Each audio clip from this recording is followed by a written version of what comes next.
3.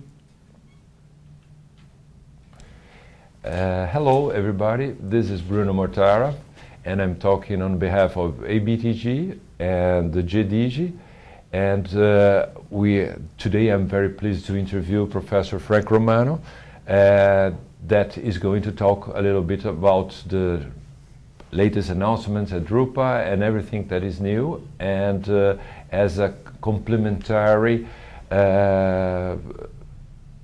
statements from the book that he helped to write, that is the role of the digital printing industry in the communication industry in the 21st century. So, it's very nice to be here. Very nice to meet you too, Professor. The first question is, what did you see at Drupa or lately that you could consider a disrupting technology? Great question. This is my 10th Drupa. Okay. So this is 40 years of Drupas. And every Drupa has a personality. This one, I think, may be remembered as the Landa Drupa. Everyone said inkjet Drupa, hybrid Drupa, whatever. And there's a lot of all of that. But because Landa was a total surprise with a technology that no one expected, nano printing, I think it is disruptive. It's a year or more away. They have to fix some things. It was a total secret up to now. He's invested all of his own money, but he has created a technology that can print on any substrate, that does not have to be treated or coated in any way, puts down a thickness half the thickness of offset lithography, which means you will use less ink to do the same quality work. And he has partnered with Heidelberg, Manroland, Komori, there'll be others, as well as with his own products. That will be the way people will remember this show. There is also a significant amount of hybrid technology where press manufacturers, offset press manufacturers, have linked inkjet technology to the press so that they can print the analog material and then personalize it with inkjet. And there's a significant amount of that. KBA, I think, has the biggest machine of all with our Donnelly technology, which is rather interesting. But you can see it in virtually every press manufacturer's stand. You've also got a significant amount of new inkjet machines, but they're not new. They are really adaptations. It's taking the heads from one company, like Memjet, and putting them on the mechanism of another company, like Delphax or whomever. You've also got more liquid toner technology, which used to be only indigo, which Miyakoshi was using, and now you're seeing Zycon move in that direction. And that's a liquid toner that is non-VOC based, which means it's less hazardous, and developed by an Australian development company. So you put all that together and you say, what is this show all about? It says that we are moving to a digital future. There's no doubt about that now. Offset will still be there. Offset will be a viable process, but it will do less volume, and digital will do the balance. And whether that digital is inkjet or toner, whether it's liquid toner or powder toner, whether it's water-based inkjet or UV-based inkjet, depends on the market that you're going into. Great. And we saw some, I don't know if I can say flaws, but some difficulties from most of the producers of digital printers, especially with the substrate. They have to treat, they have to pre-treat, they have to put some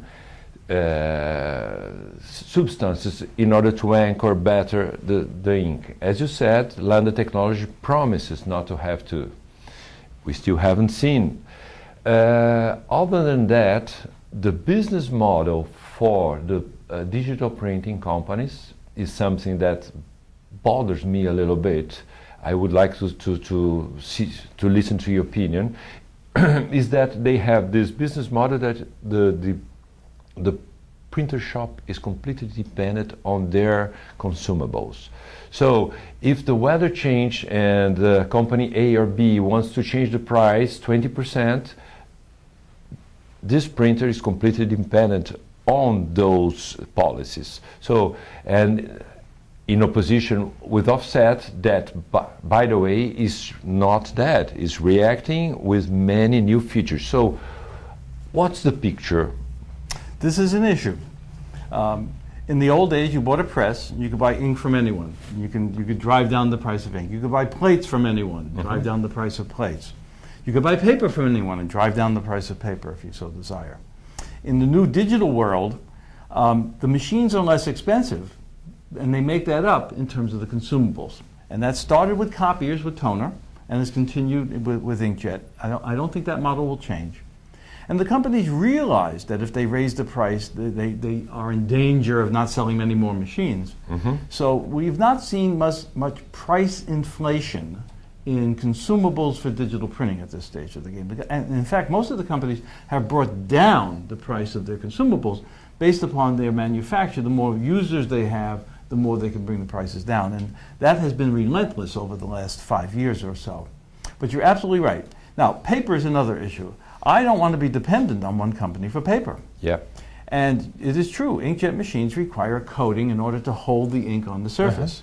By the way, I think the Landa process will work. There's no doubt in my mind that he has developed the technology there. He has a significant number of patents around it. And because he's partnering with everyone, he is essentially sharing the ink revenue with them. So he's trying to make it so there's a significant amount of ink that will be used to keep the price at a low level. So his business model seems to be more customer-oriented than many of the other inkjet companies. Now, again, in every show, as you know, it's all about hope. It's all about knowing that will the company deliver on what they promise. Yeah. I've always said that what you see at Drupa, you will see in the market 4 years later. Yeah. Because it takes that amount of time to get into the marketplace. Landa told me that his scientists tell him that it'll take about 6 months to finish what they have to finish, but he's adding another year onto that. Yeah. Because he got burned, as you know, with the Indigo machine in 1993. It is a brave new world with all these new consumables that we have to deal with. Great. And I think it's important also to pose this question.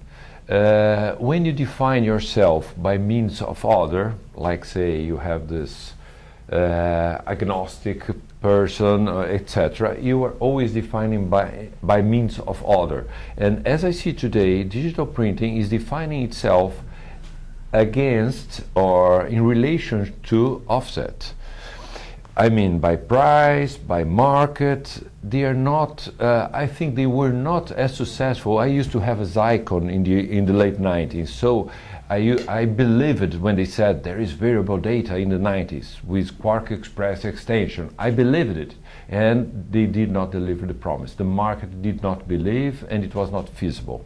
So the question is, you are defining yourself by means of a node industry, a consolidated and mature industry.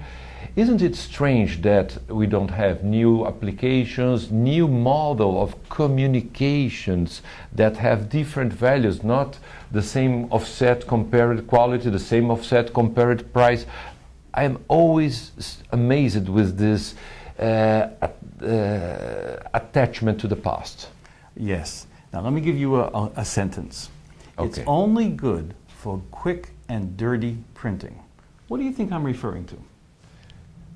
If I said it's only good for quick and dirty printing, what would you think? Digital printing, correct? Yeah, it used to be like that. Just enough quality. Xerox entered the Brazilian market with this sentence. That sentence. You don't need more than that. That sentence was used in an article in 1951, and it referred to offset lithography. Wow. When I entered the industry in 1959, it was a hot metal industry. It was letterpress. And offset, which had been around for decades, had to prove itself. And it was only because of phototypesetting and new prepress that we saw offset lithography grow and really force letterpress out. And there were people who argued that letterpress was still the best quality, and offset people said they had the best quality. And it was the same fight that we're having today. Okay. It's very similar because you always have to compare a new process to the old process. So when digital printing first came in, and that was 1978, by the way, with the Xerox 9700 and the IBM 3800, those were the first two black and white machines. We didn't see color really until 1993 in production color, although we saw some of it a little before that in other machines. So you always have to compare yourself to what is the dominant process. Now, if you look at the numbers, digital printing has taken away 15% or so of offset volume. It's gone. Now, why did it do that? We know the quality is not the same. Yeah. But for certain kinds of work, it was more than adequate. We make the mistake of thinking that our standards of quality are exactly the same as customers. Customers buy on price, they buy on delivery time, they buy on service, they buy on need. And if the need is for very short runs, offset lithography can't deliver those. And so that's why we've seen, so it's mostly short run printing that drove the digital printing market. And you're absolutely right, it was not variable data printing. And the reason I think is that it was oversold. In some parts of the world, it was not really used, and the manufacturers made it harder than it should have been. Yeah. It could have been much easier, but they all wanted to protect their workflow and sell you some secret sauce that would get you variable data. So you're absolutely right. You have to compare to the past, you have to challenge existing technology, and then you have to be careful not to enter the market that doesn't develop. Okay. And that's very hard, because you don't know. You believe the people who are telling you all that.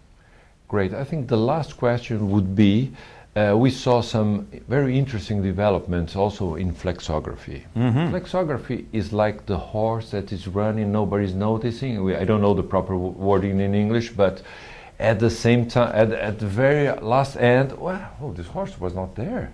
He's almost head up.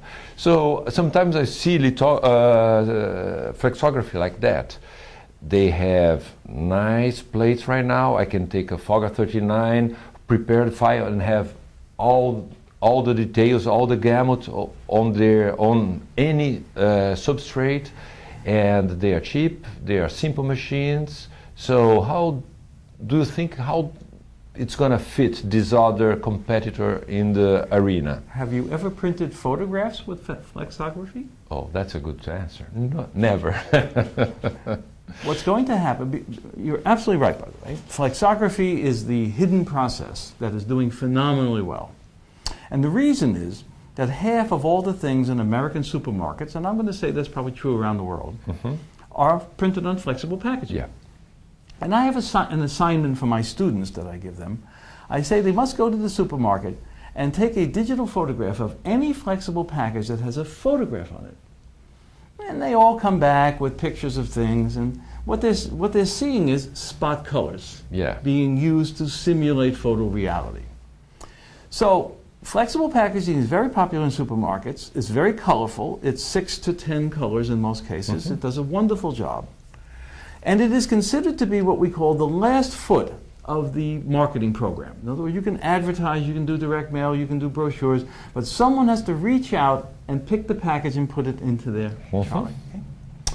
So if we look into the future, what does flexography have to do? What does flexible packaging have to do to be more dynamic? It has to have pictures. Well, it's probably not going to have pictures using traditional analog flexographic printing. It's going to do that with new forms of digital printing. And I've always said the first company that can figure out how to print inkjet photographs on polypropylene and polyethylene is going to win. And do you know who that company is? I don't know. Landa. Landa can print on those films. And in fact, some of their competitors are saying, oh, it will never work because the nano inks will permeate and it'll touch the food. They're very close to getting their approval for printing. FDA? FDA approval. Oh. Because the ink does not permeate the film. It actually stays on the way that technology is developed, it stays on the surface. Remember, he tries to get all the water out. Yeah. And therefore it stays on the surface, which is why it gives you the vibrancy. Now, by the way, I'm not a promotion for Landa in any way, shape, or form. I'm not a promotion for anybody. But if I believe in a technology, then I want to be the one to tell you that this is something you should look at. So, if we look over the horizon, flexography is very strong right now. But if you go back 2 decades, screen printing was very strong. Yeah. And slowly inkjet started to replace volume.